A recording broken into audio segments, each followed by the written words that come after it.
I came here in 2012, 11 and 12. I was a Fulbright junior researcher at that time, and I worked with.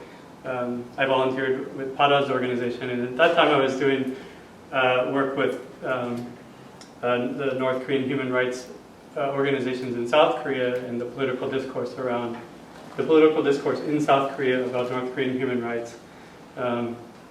And this project is moving a little bit closer, so I feel like I'm kind of coming full circle, or maybe 2/3 circle with this project.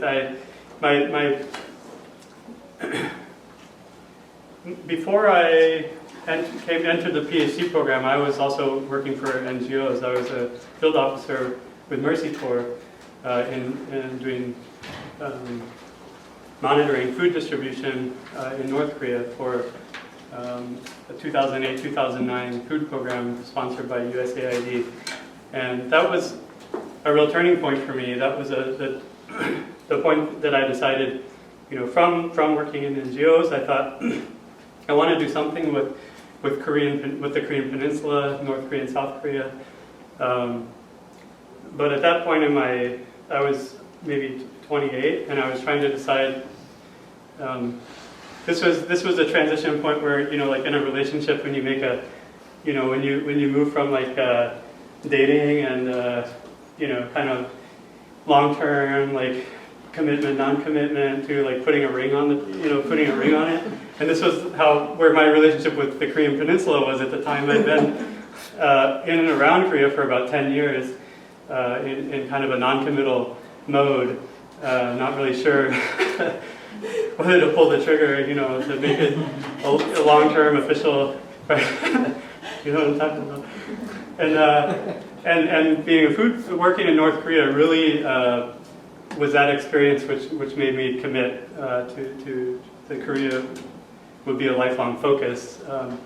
But that's an emotional commitment, deciding how to implement that, and you have to make money along the way, so, and have some kind of family, stable life or family or relationships or whatnot. So I was looking at that time, I was considering 3 options. I was considering continuing working in NGO space.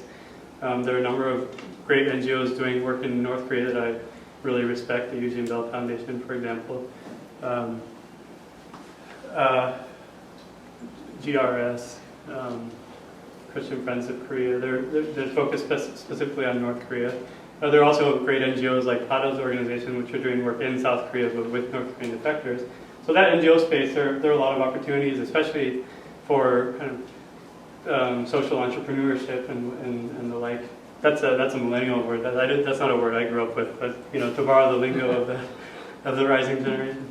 The second career path that I was considering was foreign service, and the third one was academia. And academia kind of falls in the middle of the nonprofit sector and government in terms of two dimensions. The first is stability, financial stability. Working for the foreign service and the government is very stable, and you're compensated well.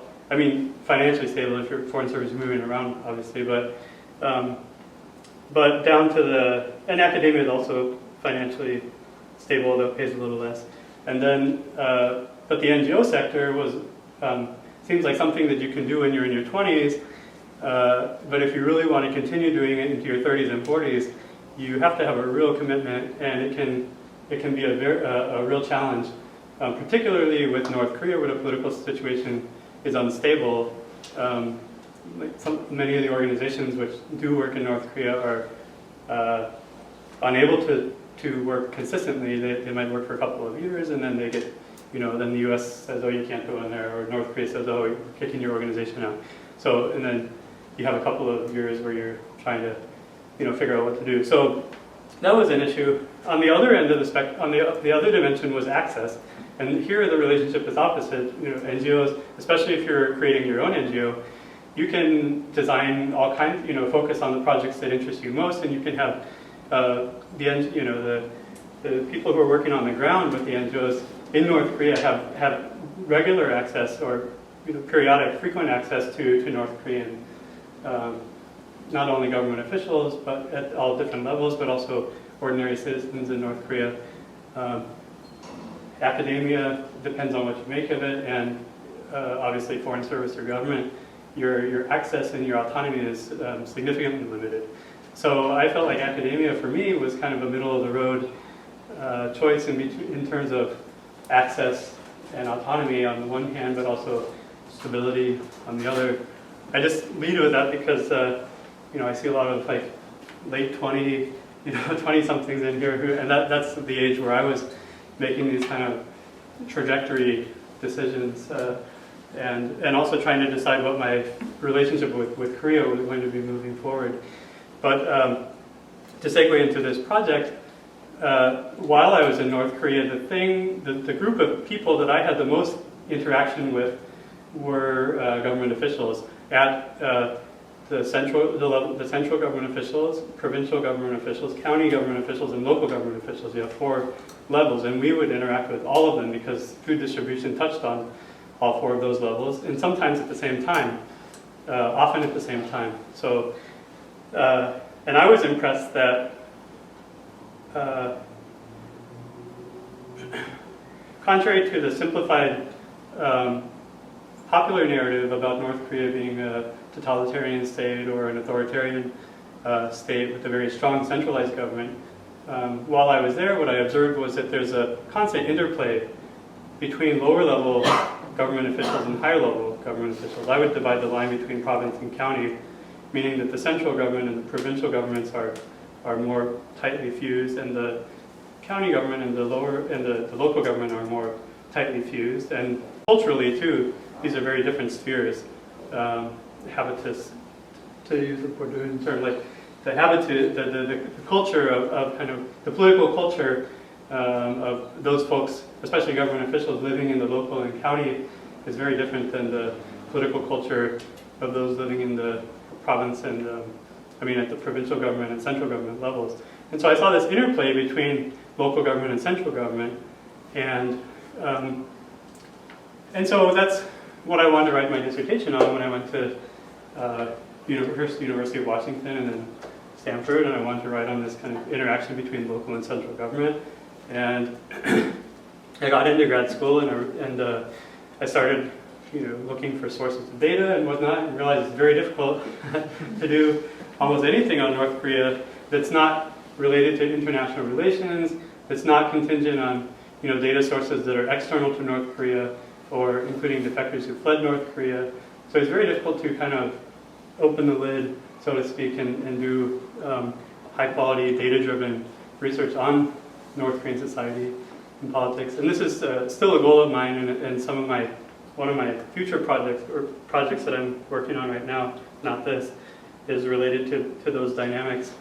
But for my dissertation, I decided I would look at a similar organizational phenomenon in South Korea instead of North Korea.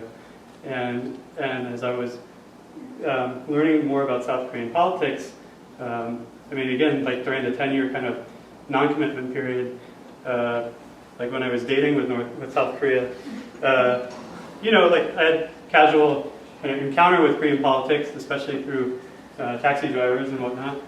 But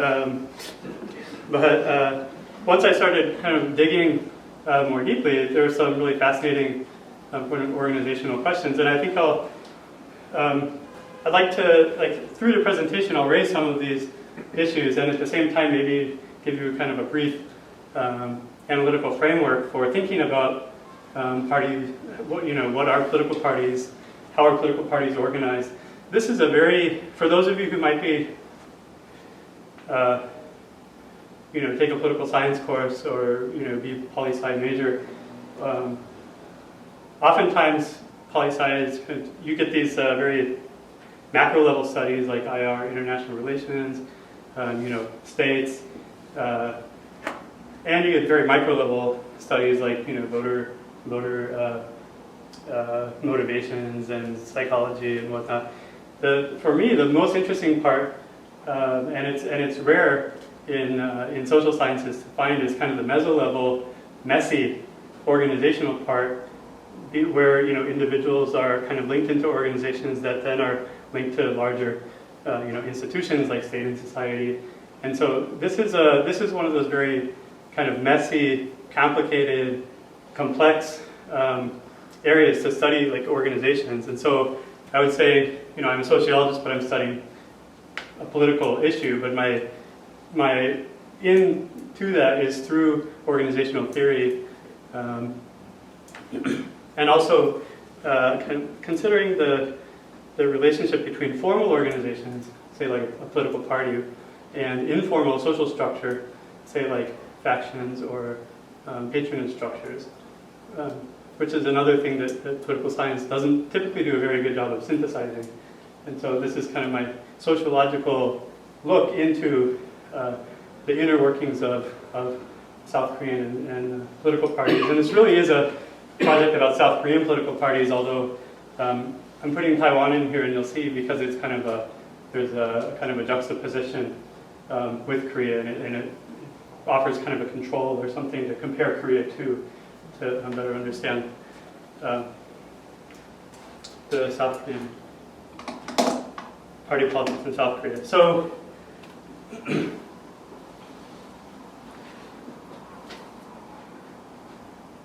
I want to give you a little bit of some analytical tools or concepts for thinking about party organization.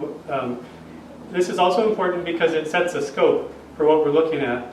We're going to be talking about Korean political parties, and your mind might automatically rush to make comparisons with political parties that you're most familiar with, maybe like the Republican and Democrat parties in the US, or British Labour and Conservative parties.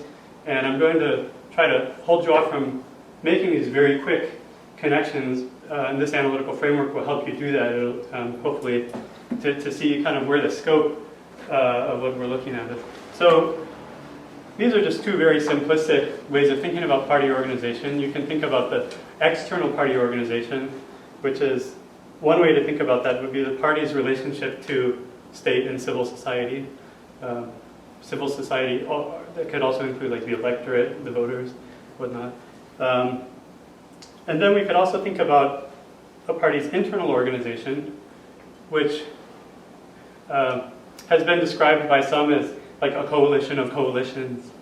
For example, you might have a number of members in a party, but then only a subset of those people within the party are actually going to control the inner workings, and only going to control like leadership selection and candidate selection and the party allocation of party finances and whatnot. Not everybody in the party has an equal control over party resources, right? And so we can think about the coalition within the party which controls resources as its dominant coalition, and that's one way to think about the composition of that dominant coalition within the party is one way to think about the internal organization of the party, and we're going to kind of look at how these two link. So with respect to the first, party relationship to state and civil society, here's a taxonomy. It's a taxonomy constructed from work in political science on types of political parties. A cadre or elite party, a mass party, catch-all party, cartel party. So the cadre or elite party is what we might think of about political parties in the 18th century, early 19th century. Edmund Burke wrote about political parties in America in the 18th century, early 19th century. At that time, like Jefferson's, like say like the Federalist Party or Jefferson's Democratic Party in the early 18th century, 19th century as a elite party. And here we can think of parties as, here during this period, civil society and state are kind of overlapped or mutually constituted by a set number of elites. And then the party essentially acts as a committee of these individuals who are already embedded in civil society and the state simultaneously, right? So it's kind of the overlap between civil society and the state, the lack of separation between civil society and the state, which makes this party type possible, right? If the state and society are separated, it's kind of state and the civil society are separated, you couldn't have this kind of party, right? So it's kind of contingent on relationship between state and society. So here, cadre or elite party is kind of a party as a committee, a subset of elites. And at this time, the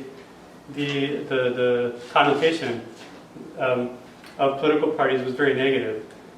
In the United States, especially, political parties were tantamount to, or kind of equal to, factions, which were seen as organizations which pursue selective interests, not the greater public interest. And you can see why, right? If the same people who are controlling the government are also controlling civil society organizations, are also organizing parties, it's a very small group of people who are making the majority of decisions in society. Right? And so even though in theory they're organized around some ideology or pursuit of public interest, in practice, that's not going to happen. So, but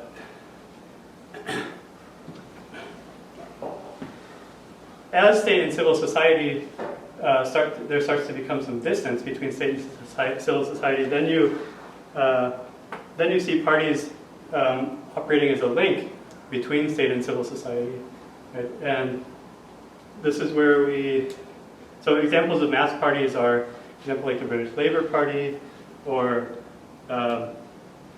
Labour Party, socialist parties, communist parties, parties which are made linked to elites in the state, but also swaths of society, here historically mostly class-based divisions of society, right? So conservative parties tended to be associated with, say, bourgeoisie, elite kind of aristocrats, professionals, right? Labor parties tended to be associated with like blue-collar workers and whatnot, right? So, and again, this is as you get this kind of articulation of classes in society, right? So this kind of emerges around through like the process, through the Industrial Revolution, and also more like media, like popular media and diversification of media, that makes this kind of popular. So this mass parties. Then you have catch-all and cartel parties. Let's just think about catch-all parties first. Catch-all parties emerge as the divisions in society, say like the class-based divisions in society, become messier. Right? So it's not really clear that like blue-collar workers and aristocrats, capitalists and the proletariat, for example, is that distinction becomes blurred, and you have like different ways to divide society, maybe like multiple dimensions for dividing society. Now, parties cannot appeal to one particular dimension. Right? They can't appeal to just workers, or just Christians, or just Protestants, or just whatever. They have to kind of appeal to multiple dimensions or sectors of society simultaneously, and that's what's meant by catch-all party. And so, on the one hand, you already had the division of state and civil society, but now you have diversification of civil society, right, along more multiple dimensions. And parties have to kind of, if you're thinking about parties as a business who are marketing to voters, for example, now you have to appeal to multiple voting sectors, right, at the same time. And that's what's meant by a catch-all party. And you can imagine it's the ideology or the policies of a catch-all party are going to be vague, right? Because you're trying to appeal to multiple groups at the same time. And this is, a catch-all party is kind of, if you think about contemporaries, say like Republicans and Democrats in the United States, I would say that's a catch-all party, right? I mean, try to define like the ideological, kind of the platform of the Republican Party, right? It's, especially now with this kind of push to kind of expand the tent, to broaden the tent even further, right? To say like moral progressives, but say like fiscal conservatives, right? I mean, so right now, like trying to define like the identity of like, what's a typical profile of like a Republican or of a Democrat. It's incredibly difficult. So that's the idea of a catch-all party, right? But But then,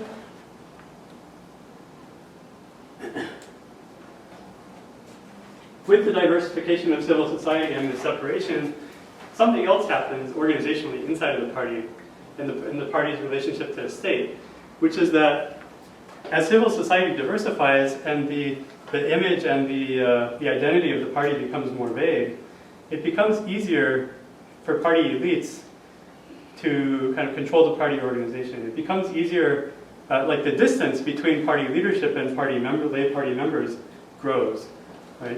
And so, and also something else is going on here. As the state provides funding to political parties in a way kind of act like a parasite on state resources. Right? And so there are a lot of policies which are designed for democratic purposes. For example, like state subsidized campaign finance. Right? Like if you get a certain number of votes, your party passes some threshold, then the state will give your political party a certain amount of money to run in upcoming campaigns. This is a widespread practice in Europe. Germany has a very liberal campaign finance set of campaign finance policy. So does South Korea. So does Taiwan. So does Japan. So in the United States. But this gives rise to, again,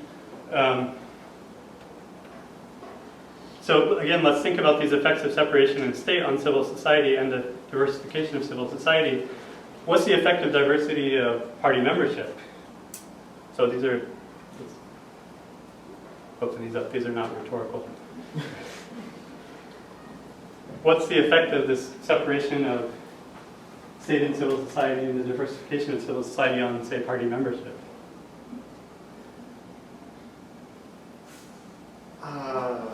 What's your party membership? How's your party membership going to change under these conditions?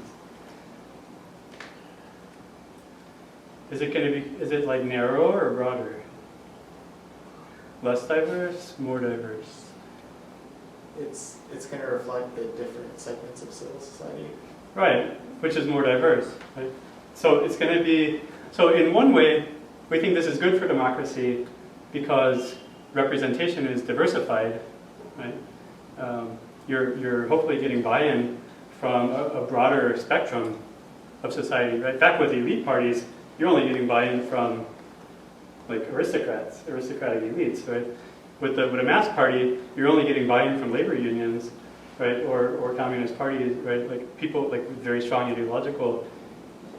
narrow ideological views. With a catch-all party, you're getting input from all across the ideological spectrum, right? So in that sense, it's good, diversification of your voters and whatnot. How about on the competition between political parties? Are political parties going to be more or less competitive? Have to compete more or less under like? Yeah. There's going to be more competition within the party than with the different parties. Right. So imagine under the mass party scenario, if it's labor versus conservatives. Right, your voter base isn't changing that much. Workers are laborers, right? Like professionals are conservative party. There's not a whole lot of party switching between voters, right? Because they're kind of locked into these on this single dimension, right? But when your party is a catch-all party and has trying to capture like multiple dimensions, you're gonna like if you change a policy, you might gain some voters, but you might lose some voters, right? So, and that's always happening, right? Like Republican, Democratic parties are always trying to calibrate, like, okay, we're gonna push for this reform. We know we're gonna lose some people on this side, but hopefully we'll gain more people on this side in this dimension, right?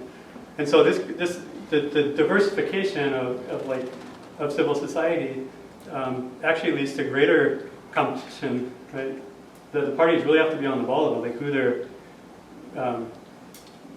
like how to attract voters and whatnot. But what about, so this is on the kind of external organization side, right? In terms of internal organization though, again, we kind of briefly talked about these, but what does the effect of this have on the accountability of party leadership to the lay membership?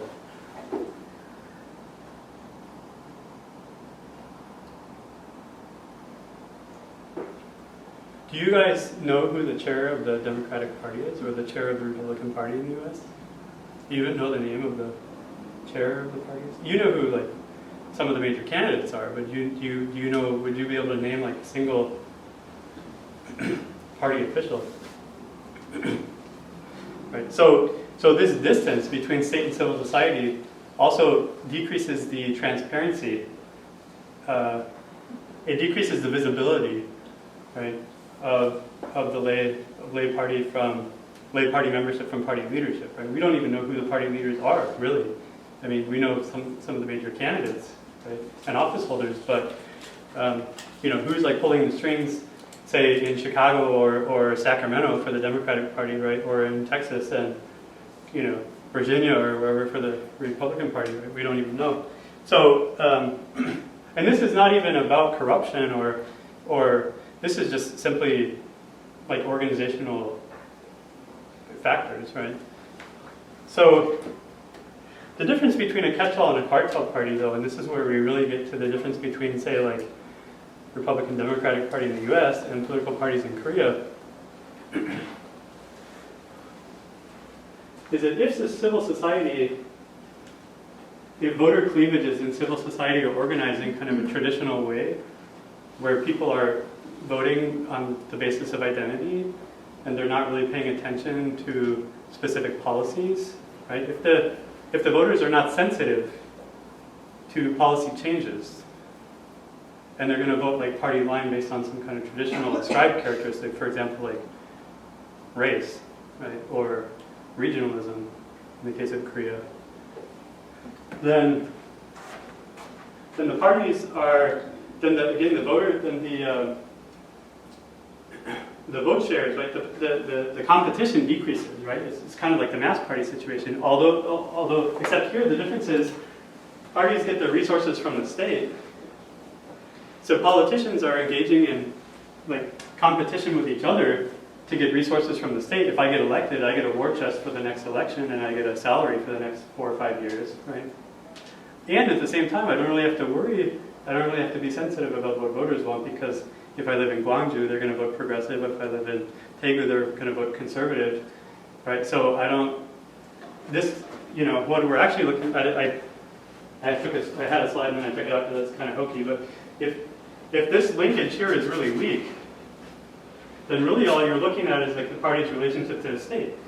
And now that's just a game between elites. Elites competing between elites for state resources, and that's what's meant by a cartel party, right? Is that the party is essentially kind of attached itself to the state and is kind of, elites are competing for resources among themselves and not having to compete too much in the electoral market, right? And this is really the state of affairs, I would argue. Well, not just me, it's been argued like third wave democracies, new democracies in East Asia, Latin America, South America, often kind of reflect this cartel party type of organization. The parties are kind of milking the state for resources, and the relationship between the party and the civil society or the voters is pretty weak, right? And so this also allows party leadership to pull shenanigans, right?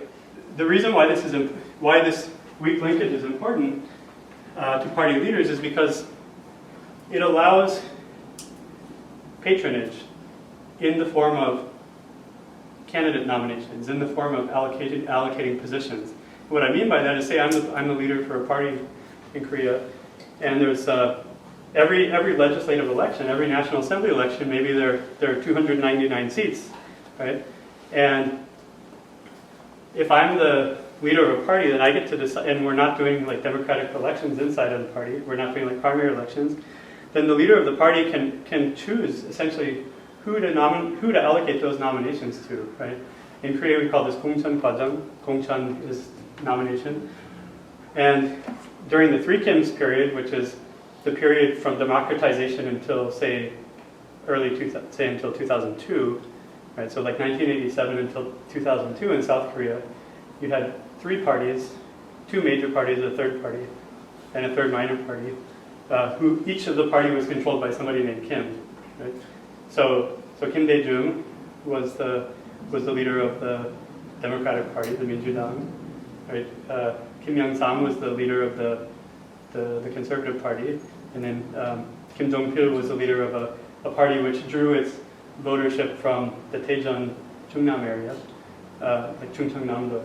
So that was called the Three Kims period, and during that period, nominations were allocated through what in Korean we say 조작 공천, which means like strategic nomination, right? Which is a kind of a nice way of saying patronage allocation, right? Or non-competitive, non-democratic candidate selection, right? Meaning there were not primary elections. So literally, like Kim Dae-jung for the Democratic Party would just, with his counselors and whatnot, would handpick 299, well at that time it was fewer seats, 200 and some odd people to be the candidates for those offices, single-handedly, right? There's no primary election process. There's just one person just handpicks who's going to be the candidates for those National Assembly seats, right? And one of the major, and the same was true in the other two parties as well. So again, there was some competition between parties, right?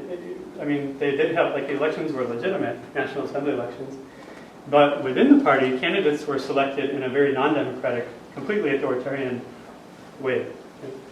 And so there's this, when we talk about democracy, oftentimes the simplistic definition used in political science refers to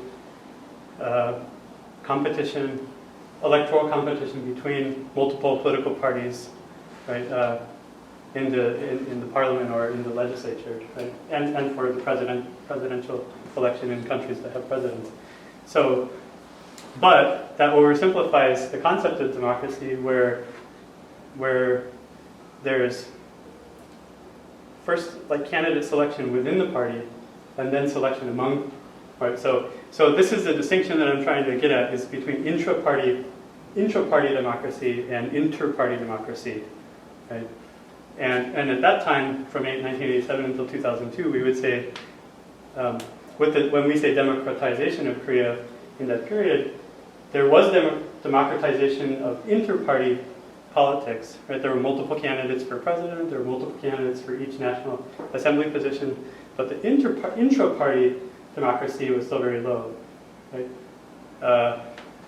Through this 조작 공천 process. In 2002, Roh Moo-hyun broke away from Kim Dae-jung's Minjidang, and one of the major justifications or reasons he did for this was in order to promote, kind of in protest to Kim Dae-jung's kind of iron hold on leadership allocation, candidate allocation, and he said, we need to kind of reform the way that we do candidate selection. Let's have open primaries.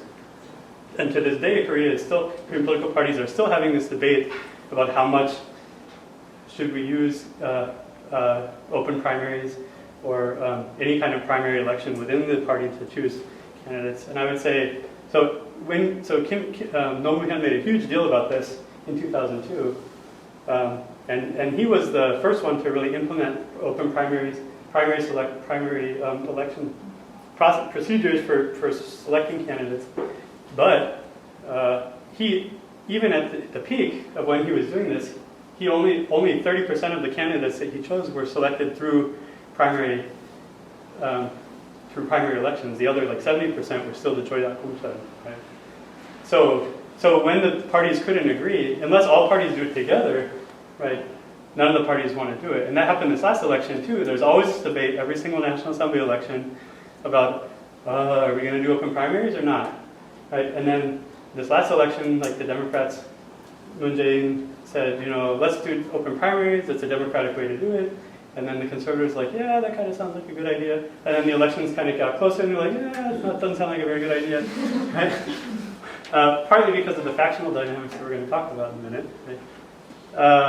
And then Moon Jae-in and the Democrats said, well, if you guys aren't going to do it, we can't really do it because, that gives you a strategic edge and it kind of takes away our strategic edge. So, but then in the end, both parties ended up doing about, 30%. So 30-40% primary elections, but also in a very non-systematic way.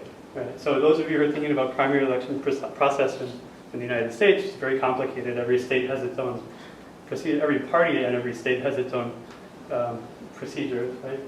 But which led to, a lot of controversy in this last election, right? Like, oh, Trump get nominated, right? But still, those procedures from state to state are uniform for all people nominated in those states, right? In South Korea, this process changes. It's very arbitrary. The way that internal primaries are done, if they're done, is usually in the following way. The party will choose a committee called the 공천심사위원회, something like this. 공천심사 is like nomination selection or nomination kind of evaluation committee, right?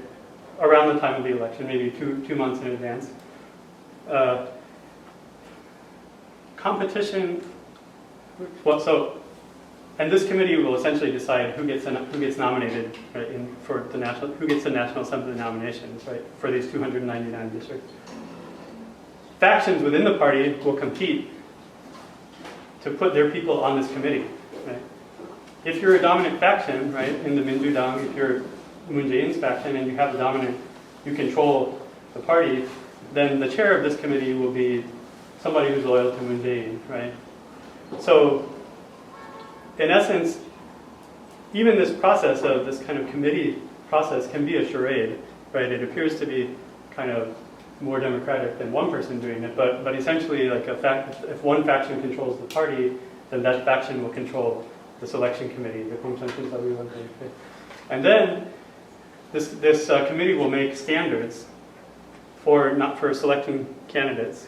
And if they decide, in cases where the committee decides to do joirak 공천 or strategic nomination, what they'll do is have some kind of a set of criterion, which oftentimes they don't reveal. So like 100 point, and they'll interview potential candidates in each district, and then the committee will make a closed door. Behind closed doors, the committee will decide who they want to nominate in these districts. Right? In the case where they decide we're going to do open primaries, what they really mean is we have a rubric of 100 points. 50 of those points will be decided through some kind of public input. Right? So they call it an open primary, but really this could be through telephone polls. This could be through internet polling. This could be through acclamation. Like there's some cases where the party will, in a particular district, will like rent out a gymnasium and have like the different candidates like stand up and give their little pitch, like, hey, I'm so and so, like vote for me, and then, hey, I'm so and so, vote for me, and then they'll do like, seriously, I kid you not, they'll be like, okay, like everybody who wants candidate A, like say aye, and then everybody who wants candidate B, say aye, right? And then like, oh, the ayes have it because they're louder, right? Those are kind of hokey cases, but I've actually heard of that being, so right? And then that part of it, whether it's telephone polling, internet polling, or the ayes have it, in that case, that outcome accounts for 50%. It's not 100%, right? It's not a pure primary, right? That's 50% of the selection criterion. And the other 50% is just like it's behind closed doors. We'll do an interview, right? So even when parties say they're doing primary elections, right, the outcome of that election only accounts for a fraction of the points that go into deciding whether a candidate is going to be nominated or not, right? So these are just some examples of how, even though like primary, how it's still the process is extremely arbitrary. I just want to give you a flavor for that because oftentimes when we think about primary elections, we think about, oh, they do it this way in America, or they do it this way in another country. So these are kind of like notes from fieldwork, right? So that's what the anthropologist in me, right? It's like, here's like the messy fieldwork notes. I'm going to wrap this back in. I'm going to come back and be like kind of a social scientist for a second. And so we talked about this relationship between inter-party democracy and intra-party democracy. Now let's talk about the inner organization of the party, right? And two analytical concepts here, tendencies and factions. We talked about here I will define tendency as a group, which is ideologically, it's a group whose identity is based on an ideology, right? Whereas a faction is an organization based on the pursuit of, say, selective material interests, right? So when we talk about like progressives or conservatives, where there are actual like policy or ideology differences between the two, that would be a tendency. When we talk about factions, we're talking about like the pro-park faction or the anti-park faction. Okay, this can be a little confusing sometimes because are Korean parties organized by tendencies or by factions? It's complicated. So some people would say, oh, Korean parties are organized by tendencies because Korea has like progressives and conservatives, right? So, but then Korea also has like pro-park faction, pro-row faction, pro-Lee faction, anti-row faction, whatever. So the thing that sometimes confuses us here is whether we're talking about mass politics or elite politics. So I would say, oh, I forgot to film the Taiwan stuff. Korea and Taiwan are very similar. Taiwan has no elite politics. We could say that the tendencies, we could call these divisions in South Korean politics tendencies in mass politics, right? Voters, in Korean we say the jinyoung, there's a Bosu jinyoung, Jinbo jinyoung. Jinyoung kind of means like this ideological camp, right? So we have conservatives and progressives, but in a series of surveys done on South Korean voters, self-identified progressives, self-identified conservatives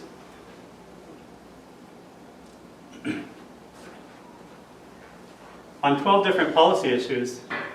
On 10 of those 12 policy issues, self-identified progressives and self-identified conservatives did not differ statistically on 10 of those 12 issues. Right? So to say that Korean conservatism or Korean progressivism is ideologically driven is actually can be misleading, right? To use the word conservative or the word progressive in Korea, to use that with the same connotation it has when you're thinking about the conservatives and liberals, like in Western Europe or the United States, can be a little misleading. However, I will say the two issues where South Korean self-identified conservatives and progressives did differ statistically was their view on unification and on security. Right? So to the extent that conservatives and progressives in Korea are divided on an ideological dimension, it's pretty unidimensional, that dimension. It's related to, again, like north-south unification. And when I say security, what I really mean there is the role of the state in achieving unification. Right? So conservatives think that unification should be that the state should play a very proactive and generally adversarial role. Like if North Korea doesn't want to rejoin us, we'll make them do it, right? And the progressives tend to have a view that this, historically progressives have believed that endowing the state with that kind of responsibility leads the state to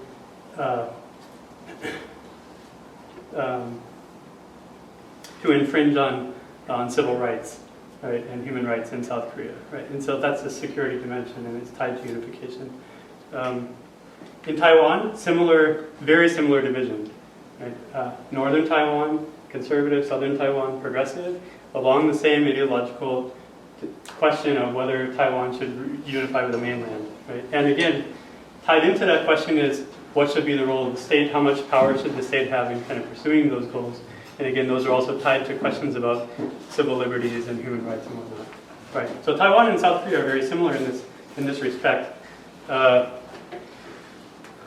the extent that these views are aligned with regional identity, I would say, to the extent that these are aligned with regional identity, to me that diminishes the ideological significance, right? And it increases the kind of traditional or identity politics dimension, right? Like Southeast Koreans all vote conservative, Southwest Koreans all vote progressive. North of Seoul, north of the Han River in Seoul all votes progressive. South of the Han River in Seoul all votes conservative.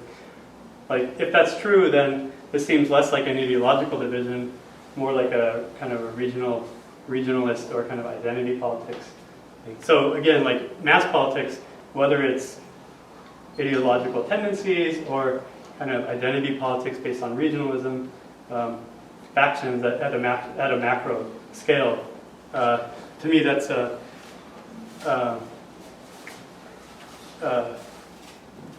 not a simple division in South Korea. I mean, that's something that kind of complicates the Korean voter politics and whatnot. But what I'm talking about, is not the mass politics, it's the elite politics. Right? And with respect to elite politics, party leaders and office holders, right, it's factions. It's not like the ideological divisions are much less significant, right? So does Korea have tendencies or factions? Again, I would say the answer depends on whether you're talking about mass politics and voters or elite politics, leadership of the party and office holders, right? And so for that reason, if we had to put Korea and Taiwan in a box, right, along these two dimensions, I would characterize Korea and Taiwan as a cartel party, whose internal organization, the internal organization of party leadership is organized around factions. Okay.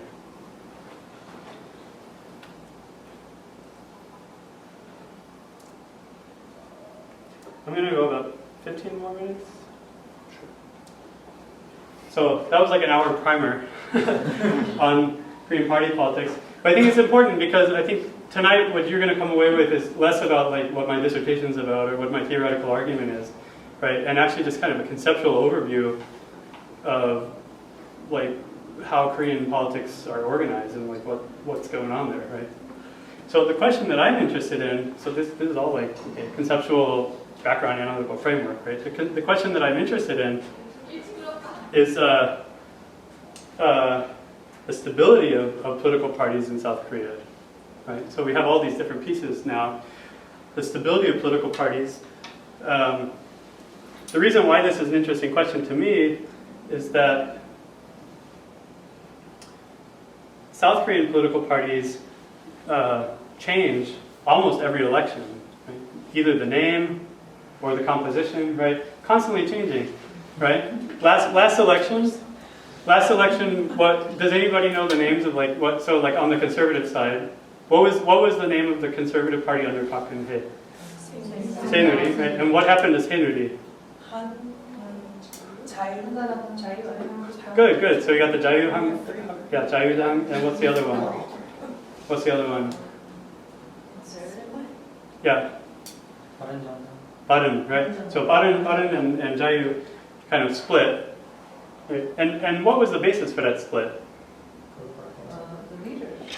Right. The basis for that was really like pro-park versus anti-park split, right? At least at the highest level. Now we have a lot more time. I'd argue that patronage is really driving this even more than factions, and patronage is more about like who's the guy who's going to give me a job, right? And if that guy changes, right, then my allegiances also change, right? So actually what I'm arguing about the South Korean case is that the factionalism, like the loyalty to a particular faction leader over time in South Korea has actually decreased, right? From the three Kims period, right, where I said it was like Kim, right? Kim Dae-jung, Kim Young-sam, Kim Jong-pil, to now it's like, if you're a conservative party candidate, you're like, do I go with Bareun or do I go with Jayu? You're like, well, who's going to give me a nomination, right? Who's going to, like, which party would have a better chance of getting elected? Right? And Korean politicians in fieldwork, Korean politicians call this 생활 정치, right? This is like, again, going right back to the cartel party, the definition of the cartel party is like, the state is going to pay for my salary if I get elected. Which party do I have a better chance of getting elected and like salary under like for the next 4 or 5 years, right? 4 years. So patronage is really driving this like for like prospective candidates, right? But among the party leaders, again, if you had to identify factions, it was kind of along the lines of pro-park. Jayu was kind of the pro-park people, and the Bareun people were the anti-park people. The same thing happened on the Democrat side, but the last election. So this is presidential election that happened, right? The split happens almost always before elections, right? Because you're trying to optimize your chance of getting the nomination. Like that's, I'm going to argue that position allocation, candidate selection, and leadership, this is what's driving like factional dynamics in a cartel system where people are trying to get like salaries from the state, right? So on the Democratic side, 2016, there was another split. Does anybody know what the old name of the Democratic Party was before the split? This is like extra credit. Pada knows. The old Democratic Party. Something like 새정치민주당. Right. And then about 3 months before the election, the party split. Does anybody remember like what at least one of the two names of the parties was? So Moon Jae-in like paid a lot of money to like a very famous brand marketer to come up with the name of the same person who came up with the name Cham Isil for like soju. Oh, yeah. Was the person who came up with the name for the Minju Party, Moon Jae-in's Minju Party. Oh my goodness. It's a pretty cool name. Name is very interesting. I mean, name is very important. So yeah, what's the name? Huh?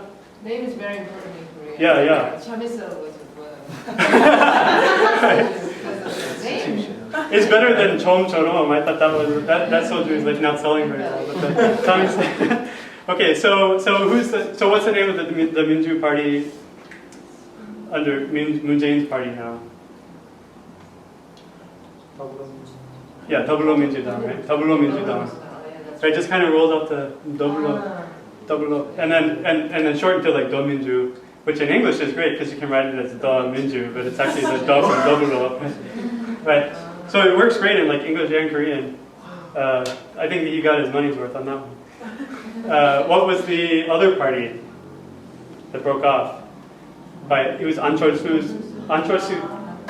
Right, so again, the division here is like An Chol-su's faction and Moon Jae-in's faction. And actually, An Chol-su's faction combined with some anti-Roh faction, like leftovers from this like declining anti-Roh faction, and they kind of joined with An Chol-su to make what party? Yeah, the People's Party, which is in Korean, the green one. The green one, yeah. The trucks are forever burned, green line. So it was Gumminedang. Okay? But don't worry about it because I think with the next Jibang Samgo, that party is going to go away anyway. Right? So just wait for another election and these parties. It's very likely that within the progressive camp and within the conservative camp, this situation where the parties are kind of divided is not sustainable, right? Because when you go into a presidential election, you're splitting your vote, right? I mean, that happened to the conservatives. They knew it was going to happen, but the conservatives were imploded when Park got indicted and impeached. So I mean, the conservatives were not going to win this election anyways, right? So the only reason that Barun and Jayu like split and didn't like combine before the presidential election was because they had already written off the election. They knew they weren't going to win, right? And so these factions, these new leaders are they're like, we lost this one, but we're going to start positioning ourselves for the next election, right? And now you have two factions, or two again like coalitions of factions, who are kind of positioning themselves, right? And they're aiming for the next National Assembly election, the next presidential election, right? But the next election that's coming up is next year. It's the regional elections, right? And that's where you vote for like the mayors, the provincial governors, the county supervisors, like all the and all the lower level offices, right? And so what I think will happen is if a clear, say like the People's Party, An Chol-su's People's Party, fares very poorly in the regional election, right? Then these guys, the guys who are in that party who were left standing after that regional election, if say one of them gets, say like the mayor of Gwangju or something, which is possible, he'll probably just join they'll probably just filter back into the double Minjudang, right? And the People's Party will die, right? And the same thing will happen with Baran and Jayu. Like if one of them fares better than the other, if one of them just like totally bombs in the regional election, then the guys who can jump ship will jump ship back to Jayu, or to Baran, either way, and the other party will die. Okay. So in Korea, you have this churn. This churn has been around for a long time, even before democratization. In the first democratic phase, like 1945 to 62ish, right? There was a foreign service officer, an American foreign service officer working in Korea named Gregory Henderson, and he observed this kind of churn throughout the late 50s, early 60s in Korean party politics. Same kind of factional dynamics were happening then as happened now. So when we say like democratization of Korea, for us like who are not thinking about the full history of like the Korean state, oftentimes we think, oh, 1987, like that's the milestone, that's the landmark. But it's important to remember Korea was also having democratic elections before the coup, like in 61, 62, right? So there's similar like churn in factional politics, and there's this like book this thick, kid you not, by Shim Ji-yeon, professor at Yeongnam University, called so Gregory Henderson went home back to the U.S.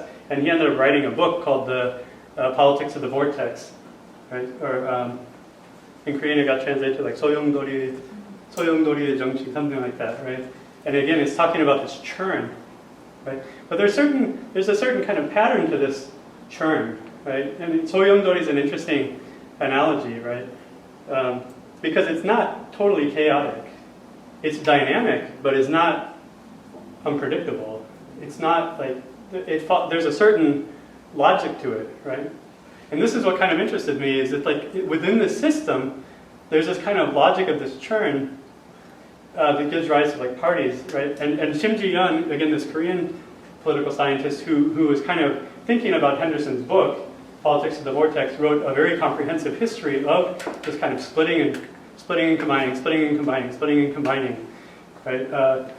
Like half of the book is on like before the Park Chung-hee era, and then even during the Park Chung-hee era, surprisingly, there was quite a bit of churn within legislative politics. Park Chung-hee did not allow challenges to the presidency, but he did allow somewhat democratic elections at the National Assembly level. So you did see some churn, and the divisions during that period were based more around urban versus rural votership, right? Whereas after 87, it kind of blocked into these like contemporary present-day regional divisions, right? So the regionalism actually came after like 1987.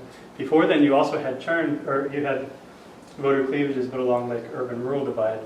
So there was a switch there, but still you had this kind of churn, even through the Park Chung-hee era, where you wouldn't even expect to, right? Because it's kind of considered like a non-democratic period in Korean history. But again, the legislative politics, what I'm saying is, did demonstrate this kind of factionalism. And then obviously, like after 87 to the present, you've got this churn, right? So, is this true of all cartel faction parties, like cartel parties with factions? The answer is no. And so Pani Bianco is an Italian political scientist who studied this kind of thing, looking particularly at party politics in Western Europe, Italy, but also other countries in Western Europe. And he argues that in parties with tendencies, where tendencies are kind of the central organizing unit, right, like ideological groups like conservatives and progressives, where that actually means something, right? In those cases, like the parties are cohesive and also stable, right? Cohesive because you don't have like membership changing too much because people are motivated to remain in their ideological camps, right? Factions, they're not cohesive, right? Because you have this kind of churn in faction leadership and faction followers, right? Patrons are always kind of looking for who's going to be the next faction, who's going to be the next guy who can give me a job, right? But whether a party which is organized based on factions is stable or not depends on what? He says, we can cite cases in which a dominant divided coalition, divided meaning not cohesive, right? So we're talking about factions here, is able to remain stable over time through mutually acceptable compromises between its factions. Right?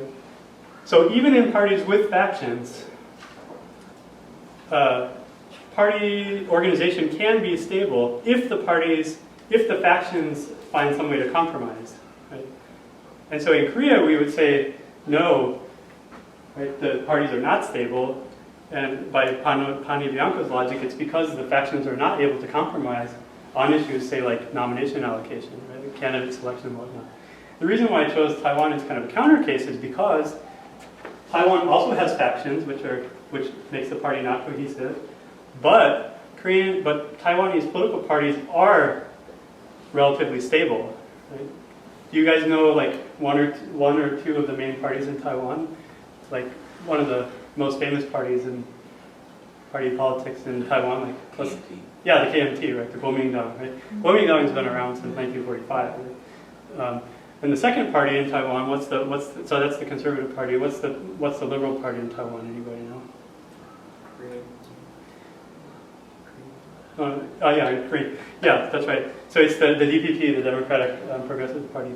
So, and this party formed in the late 80s and has remained the flagship Liberal Party in Taiwan for over going on like 40 years now. Right?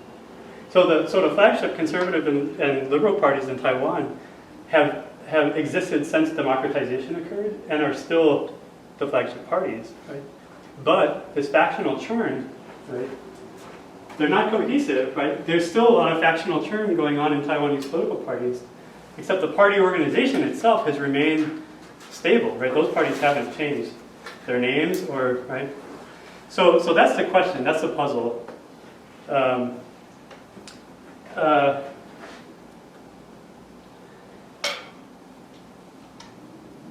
Let me give you a little bit of insight or idea about where I'm going with this,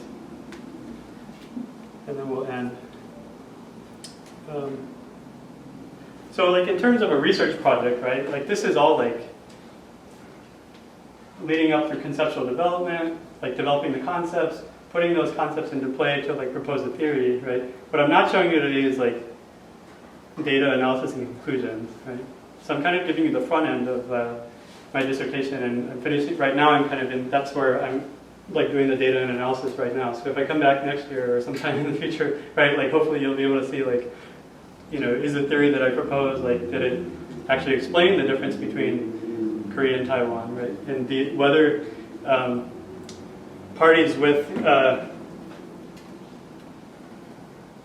me see, right?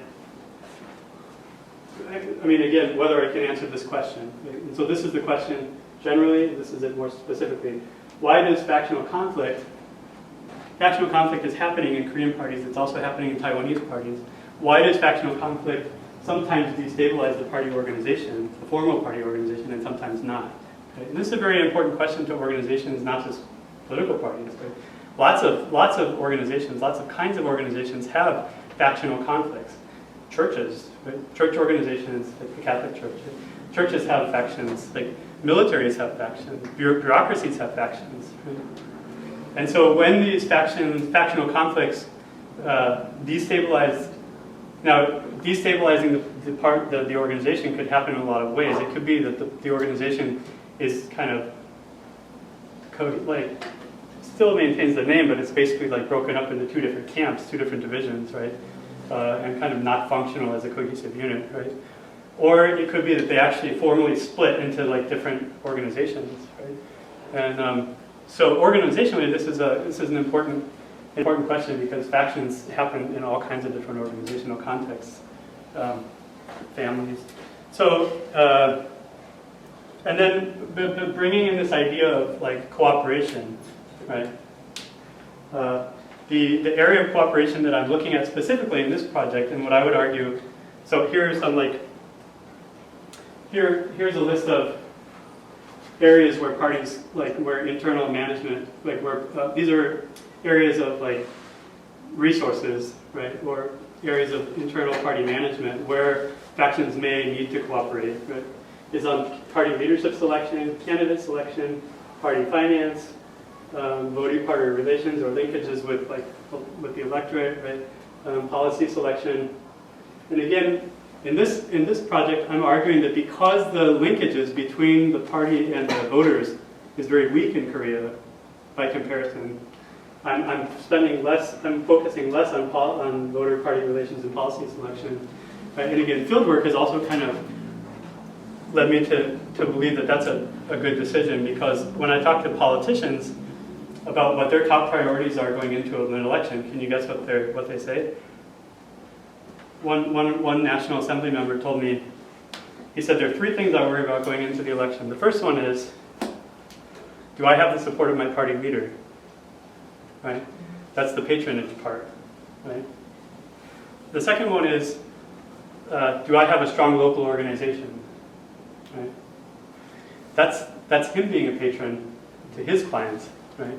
So National Assembly members are kind of a client to a party leader, but they're also a patron to their own local organizations. Right? So the first 2 things that he's worried about are his patronage, his upward patronage relationships, and his downward patronage relationships. Right? And he said the distant third, and he used the word distant third, right, is like my policy stance. Right? So numbers 1 and 2 are concerned about his relationship to party elites, right, at the central and local level. Right? Number 3 is about the vote. A very distant third is the voters. Right? So this is Korean 생활 정치. Right? So that's why I'm not looking at like voter party or like linkages to voters or policy stance, right? Because what's really driving like decision making of these like politicians is which leaders they follow, right? Which leaders they choose and which leaders they follow, and then like candidate selection, how they get nominated within the party, right? The elite kind of nomination process that happens there. So here's my theory. I'm just going to jump right to it. Well, I'll give you one more little analytical thing here. You might be used to mostly saying kind of linear imagery with like theory building, right? Like A plus B equals C, right? Like A causes B. So when we're talking about like causal relationships, right? It's linear because you have like dependent variable and an independent variable. Independent variable causes the dependent variable, right? That's kind of a linear causal logic. The causal imagery that I'm using here is a system imagery where, you know, A can affect B, but then B can come back and affect A, right? If you think about temporality and these processes, so it's more kind of a process-based theory, right? And so let me just give you that here. So here we're talking about, here in the center we have the faction organization, the organization of factions, right? Is there one dominant faction? Are there multiple competing factions? Right? The organization of the factional coalition, or what Pani Bianco calls a dominant coalition, right? This is the internal party organization, informally. Here we have formal party organization. Are people switching parties, right? Switching party membership, that's a formal thing. Like, is the number of your National Assembly members like growing or shrinking, right? Those are, you go on Wikipedia, those are things you can check formally, right? Party splitting and merging, right? Name changing the name of the party, like did the party split, did they combine, did they change their name, right? So here we've got the formal organization of the party. Here we've got the organization of the factions, the informal organization of the factions within the party. And what did Pani Bianco said about the stability of the party? It depends on how the factions cooperate, right? If they're able to cooperate or not. And what I'm arguing from fieldwork is the thing which they need to cooperate on is position allocation. How do they cooperate on selecting leaders and nominating candidates, right? Because voter linkages apparently don't matter that much. Right? So leadership selection, candidate selection. So this relationship between internal organization and leadership selection, candidate selection, this is intra-party management, right? This is how factions choose their leaders, choose party leaders, choose the candidates, right? This is like all under the hood machine, right? like this is how the party works as an organization behind closed doors, right? This is the inter-party, so from intra-party to inter-party, this is the cycle of where that affects the the formal party organization, right? Whether the party like remains like a single party or splits or whatnot, right? And so we're trying to argue here is that the way that factions cooperate, or fail to cooperate on this affects party switching, party splitting, right? Give you a simple example. If you're on Choisu 2016, you're going to get blocked. All of your people are going to get blocked from candidate selection. Moon Jae-in has a majority followership in the Democratic Party, and you're on Choisu. If one dominant faction is going to control this candidate selection process, and you're on Choisu, what's your option? You're not going to get nominated in that party, right? Your only option is to split. That's the only way you're going to get nominated, is to split and make your own party, right? So if they fail to cooperate on this front, you're going to get a lot more party switching and party splitting because those guys want jobs and they want nominations and they can't get them in their current party, right? If, however, say like in Taiwan, in the last legislative election, there was cooperation between factions. They shared the nominations. The dominant factions in the party decided to allocate some seats to one faction and some seats to another faction, right? So the ability of like factions in Taiwan to share the allocation, the nomination allocation, to share the positions, right, disincentivized those factions from splitting. So they stayed put in the party, right? They didn't get all the nominations they wanted, but they got some, right? Whereas An Chol-soo versus Moon Jae-in, he knew he's going to get totally blocked out of the process, right? And so kind of what I'm thinking of right now is that Korean factions within political parties tend to operate in a more monopolistic way. And if you have multiple factions, the dominant faction will tend to monopolize leadership and position allocation, right, which alienates minority factions and incentivizes them to split, right, which we saw with like An Chol-soo and the People's Party, for example. Right? If, however, you have kind of an oligarchy, not a monopoly, but an oligarchy, kind of factions are willing to share power, then you have a lot less incentive for minority factions to split, right?